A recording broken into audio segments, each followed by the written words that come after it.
Hello बच्चों, तो क्या आप भी यूजीसी नेट की तैयारी कर रहे हैं? तो आपके लिए यहाँ पे खुशखबरी है कि आपका जो यूजीसी नेट जून 2026 होने वाला है उसका ऑफिशियल नोटिफिकेशन के बारे में आज हम डिस्कस करने वाले हैं कि कब आपका ऑफिशियल नोटिफिकेशन आप एक्सपेक्ट कर सकते हो, क्या सिलेबस रहेगा, आपकी एलिजिबिलिटी क्राइटेरिया क्या होने वाली है और किस तरीके से आपका ये एग्जाम कंडक्ट होने वाला है, कौन ये एग्जाम कंडक्ट कराने वाला है। तो जुड़े रहिए इस सेशन में और चलिए शुरू करते हैं इस सेशन को बिना टाइम वेस्ट किए हुए। तो जैसा कि आपको पता है कि जो आपका यूजीसी नेट है ये एक एग्जाम होता है जो कि आपका यूनिवर्सिटी ग्रांट कमीशन कंडक्ट कराती है। जैसा कि आप यहां पे देख सकते हो, ये जो एग्जाम है it is conducted by university grant commission.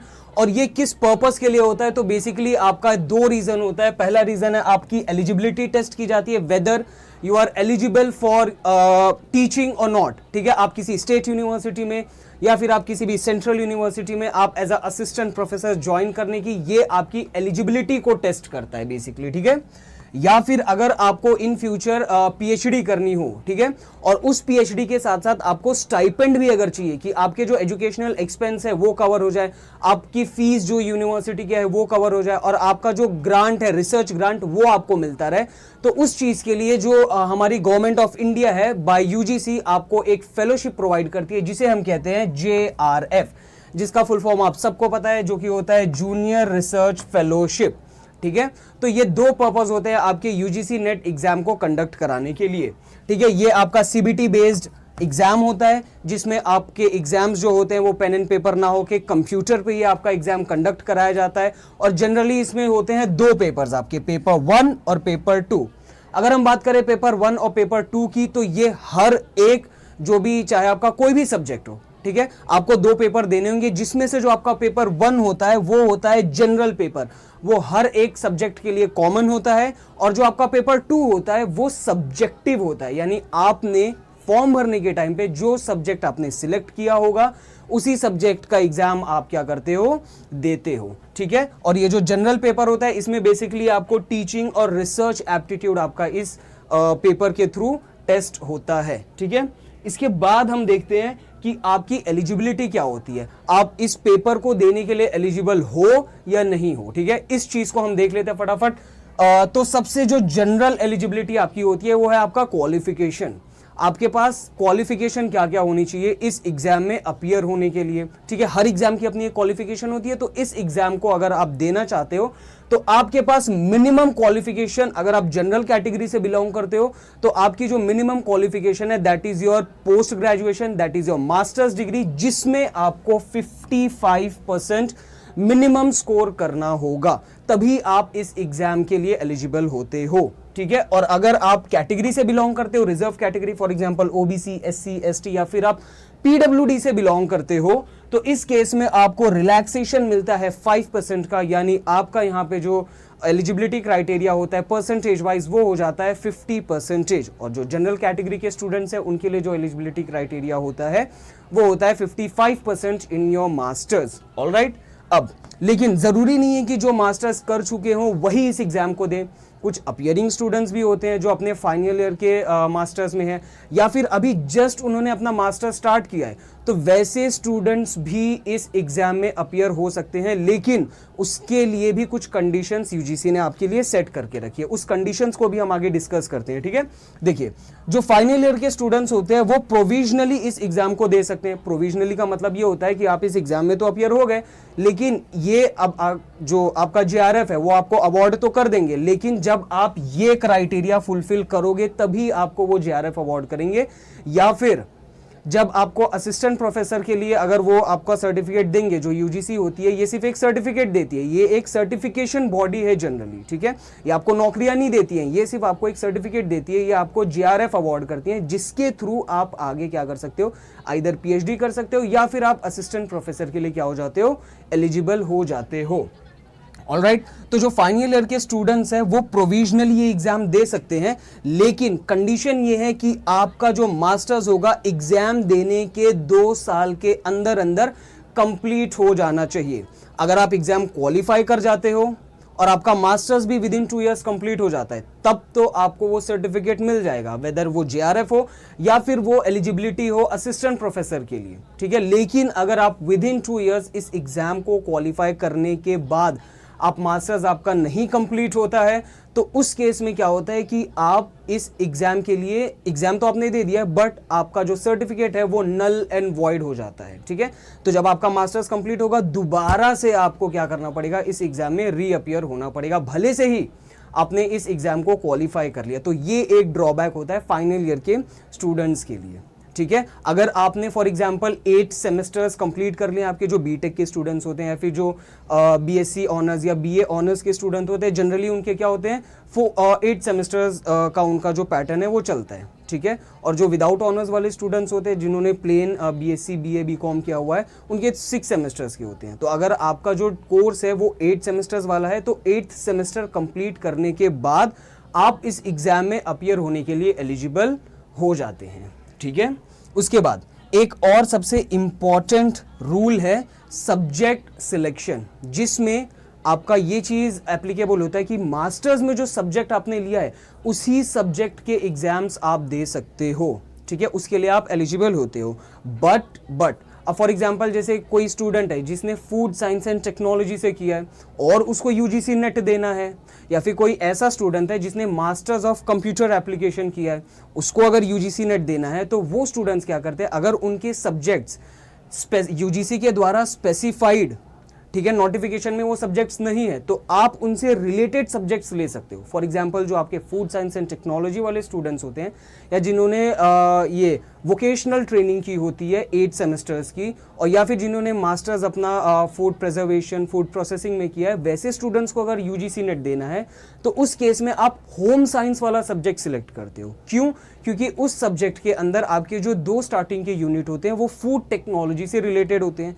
तो अगर आपने जेआरएफ क्वालिफाई कर लिया या फिर आपने क्या असिस्टेंट प्रोफेसर के लिए आप एलिजिबल हो जाते हो, तो ये जो आपके सब्जेक्ट्स है होम साइंस वाले, ये यूनिवर्सिटी, इंडियन यूनिवर्सिटीज एक्सेप्ट कर लेती हैं टू प्रोवाइड यू एडमिशन। ठीक है, अब ये जो मैंने आपको स्टार्टिंग में बताया था, ये 2 कैटेगरी, ठीक है, इन 2 कैटेगरी के अलावा आपकी एक तीसरी कैटेगरी भी होती है।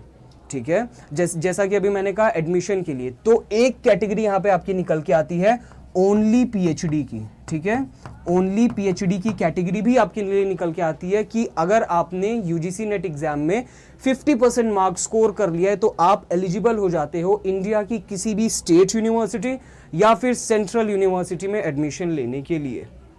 ऑलराइट, तो ये थे हमारे एलिजिबिलिटी कंडीशन। कुछ स्टूडेंट्स जो है वो एग्जेम्प्ट भी हो जाते हैं, यानी आपके लिए यूजीसी नेट का एग्जाम देना जरूरी नहीं है। वो कौन से स्टूडेंट्स होते हैं? तो वो होते हैं जिनके पास पीएचडी ऑलरेडी है, तो वो असिस्टेंट प्रोफेसर के लिए ऑलरेडी एलिजिबल होते हैं, उनको इस एग्जाम को क्वालिफाई करने की रिक्वायरमेंट नहीं होती है। ऑलराइट, ठीक है, कुछ स्टूडेंट्स ऐसे हैं जिन्होंने अगर अपना जेआरएफ बिफोर 1989 किया है, तो वैसे स्टूडेंट्स का जेआरएफ वैलिड होता है, उन्हें दोबारा से यूजीसी नेट जेआरएफ क्वालिफाई करने की ज़रूरत नहीं होती है। कुछ स्टूडेंट्स ऐसे हैं जिन्होंने कोई एक पर्टिकुलर स्टेट एलिजिबिलिटी टेस्ट अगर उन्होंने क्वालिफाई कर रखा है, जैसे सेट या स्लेट अगर उन्होंने क्वालिफाई कर रखा है, तो उस केस में भी क्या होता है कि वो स्टूडेंट्स नेट से एग्जेम्प्टेड होते हैं, यानी उन्हें असिस्टेंट प्रोफेसरशिप के लिए आपका, या फिर अगर जेआरएफ है तो उसके लिए उन्हें यूजीसी नेट में अपीयर होने की ज़रूरत नहीं है। अगर आपने जून 2002 के पहले आपने सेट दिया है तो आप पूरे के पूरे इंडिया की किसी भी स्टेट यूनिवर्सिटी में एज असिस्टेंट प्रोफेसर आप एलिजिबल हो सकते हो। ठीक है, लेकिन अगर आपने 2020 जून 2002 के बाद अगर आपने आपका सेट एग्जाम क्वालिफाई किया है किसी एक पर्टिकुलर स्टेट का, तो आप सिर्फ उसी एक पर्टिकुलर स्टेट के अंदर एज असिस्टेंट प्रोफेसर एलिजिबल होते हो, या फिर पीएचडी एडमिशन के लिए आप एलिजिबल होते हो इन दैट पर्टिकुलर स्टेट जहां से आपने आपका सेट एग्जाम क्वालिफाई किया है। ठीक है, इसमें एक और चीज होती है। ठीक है, इसमें एक छोटा सा पॉइंट है, वो छोटा सा पॉइंट ये है कि आपकी जो एज है वो कोई एज लिमिट नहीं होती है। अगर आप नेट एग्जाम दे रहे हो लेकिन उस नेट एग्जाम में आप जेआरएफ अगर क्वालिफाई करते हो, जेआरएफ, ठीक है, तो वहां पे आपकी एज लिमिट आ जाती है।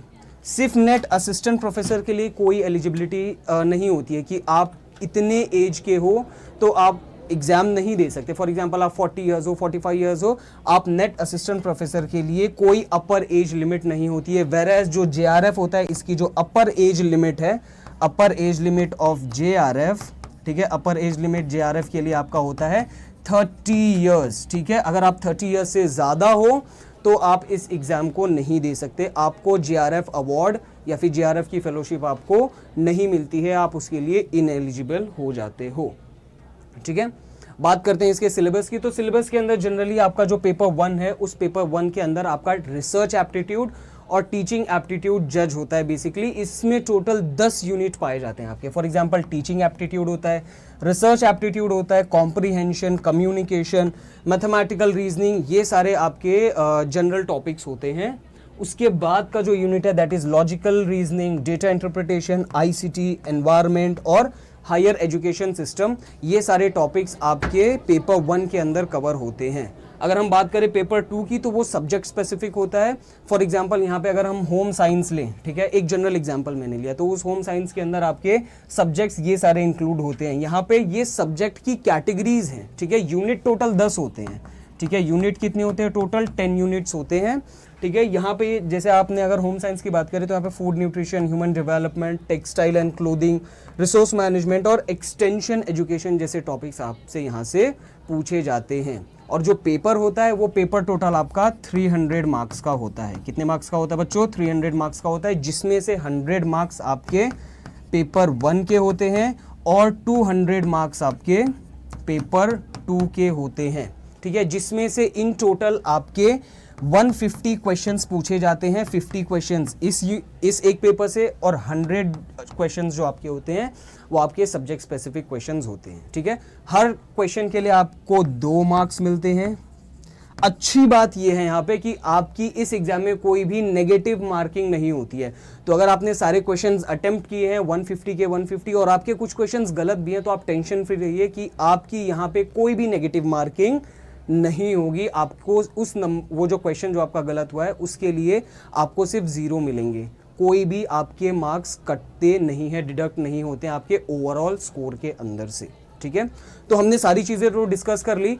सबसे इंपॉर्टेंट चीज़ कि सर इसका नोटिफिकेशन कब आएगा, ठीक है। तो जिस तरीके की अभी सिचुएशन है, पहले भी डिले हुए थे, अभी भी डिले हो सकते हैं, तो आप अप्रैल मिड में, ठीक है, या फिर आप अप्रैल एंड तक UGC का ऑफिशियल नोटिफिकेशन आप यहाँ पे एक्सपेक्ट कर सकते हो। और जो आपका एग्जाम होगा वो एग्जाम आप एक्सपेक्ट कर सकते हो कि मिड ऑफ जून या फिर एंड ऑफ जून में आपका एग्जाम्स जो होते हैं वो हो जाएंगे। अगर हम बात करें रिजल्ट्स की तो उसके 15 to 20 डेज, मैक्सिमम 1 मंथ के अंदर जो आपका रिजल्ट है वो भी क्या होता है, पब्लिश हो जाता है, ठीक है। तो आई होप आज का सेशन आपको सही लगा होगा। और अगर आपको इस एग्जाम से रिलेटेड कोई और डाउट है तो आप कमेंट सेक्शंस में लिख सकते हो। I will try to cater each and every doubt.